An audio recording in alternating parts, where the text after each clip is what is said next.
Welcome to the Rim Break Rodeo. We hope this video helps. In this video, I will explain how to fix Roblox not showing friends online. First, let's start with some basic checks. Make sure your internet connection is stable. A weak signal can prevent updates. Next, visit the official Roblox status page to confirm their servers are running smoothly. Finally, always ensure your Roblox application or browser client is updated to its newest version, as outdated software can cause display issues. These initial steps can resolve many common problems. Now, let's dive into your in-game settings. Open Roblox and go to your privacy settings. Here, you'll find an option like Who Can See My Online Status.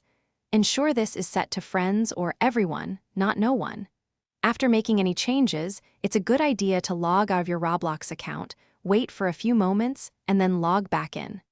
This helps the system register your updated preferences and can often resolve the issue.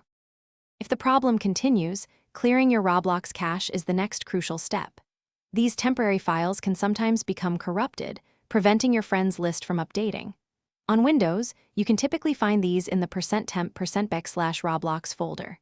For mobile, you can clear the app's cache through your device settings. If that doesn't work, a full reinstallation of Roblox can often fix deeper software glitches. Remember to restart your device after these actions. For more advanced troubleshooting, consider your network. If you're using a VPN or proxy, try disabling it temporarily, as these can sometimes interfere with Roblox's connection. Also, ensure your firewall or antivirus isn't mistakenly blocking the application. If you've tried all these steps and your friends still aren't showing online, it's time to reach out to Roblox support. They can provide personalized assistance for persistent issues, helping you get back to playing with your friends. Thanks for watching. Consider subscribing if we helped you.